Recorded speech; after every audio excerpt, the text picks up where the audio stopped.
My guest today is a 5-time GMA Dove Award nominee, helping pen some of the top worship songs of our day. Yet at the 10-year mark of his career, having led many in worshiping God in stadiums across the U.S., he made headlines when he decided to step away from it all and start a fresh new path. Mack Brock, thank you for being here today. Hey, it's good to be here, Maggie. So tell me about this decision to step away from Elevation Church after, leading so many people in worship for so long. I mean, it wasn't an easy decision. It wasn't a quick decision, but it was something that me and my wife prayed about for a long time.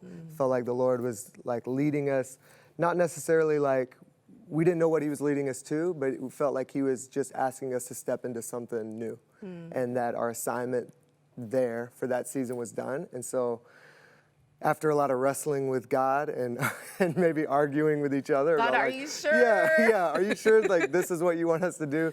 Ultimately felt like the peace and the release to step into a new season. Now, I know when I love change, but with change comes anxiety. You love change? I do not like change. You know what? I think it's working in TV. There's constant change. Right, like today, the constant change. Yes. But with it comes a little bit of anxiety and a little bit of fear. Talk to me about that. Was there, and how do you manage that in a relationship with God? There was a lot of anxiety and there was a lot of fear. Still is. I don't know if that ever really goes away for, just even like the path that I've been on with my family or with a career or anything like that. There's just a lot that comes with that feels like a weight on your back or stress or whatever. And the thing that I've learned is that it's normal to like acknowledge that, to acknowledge the fear, to acknowledge that you're scared or to acknowledge that you're stressed out.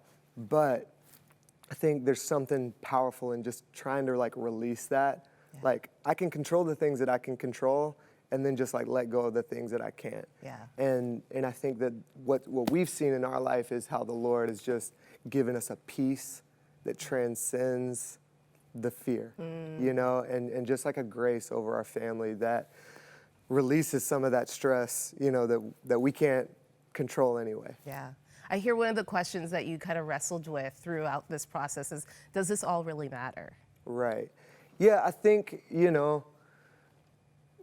when me and my wife talk a lot about like our lives and talk a lot about like what we want, a legacy that we want to leave for our kids or whatever that might look like we don't want to just coast through life.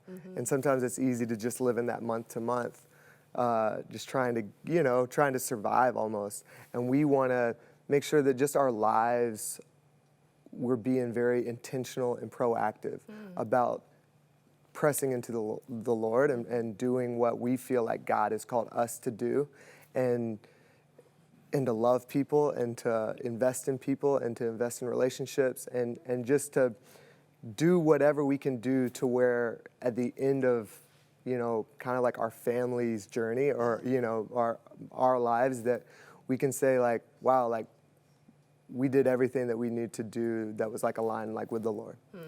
It's funny because I think everybody goes through that question. Right. Like, does my life really matter? Does what I'm doing right now really matter? But I think of you who like leads thousands of people in worshiping God every single day. And you'd think, well, of course that matters. But it's interesting that even you're wrestling with that question. Right. Because, being a worship leader, and that's like one of the best gifts that I've been able to experience is to lead people in worship. Like I love those moments. But there's also so many more hours in the day where I'm not on stage or I'm not writing music and I'm just, being a dad to my kids or having relationships with other people in my life. And so just kind of taking all of that stuff and prioritizing like what matters and what is important. Now, your most recent EP, I want to get this straight, it's called Covered. Yes. And hearing that it's very vulnerable, that you're trying to be really vulnerable in it and real about your process. Tell me about creating that. Well, I think, just even going back to like the anxiety or the fear that comes along with stepping into something new, that's what a lot of, this album or these songs are about. It's about just like addressing that and addressing, again, like it's okay to feel that way. But you can't let those feelings are like liars. And you can't let those feelings influence the way that like you live or influence just like your spirit. And there are like times that we just have to surrender the unknown to Jesus, you know, and just trust that like he loves you so much and he's with you. You know, the reason why I call it covered is because as a family, we've talked a lot about how we just feel covered by the presence of God. And he's walking ahead of us. He knows all the steps before us that we don't know yet.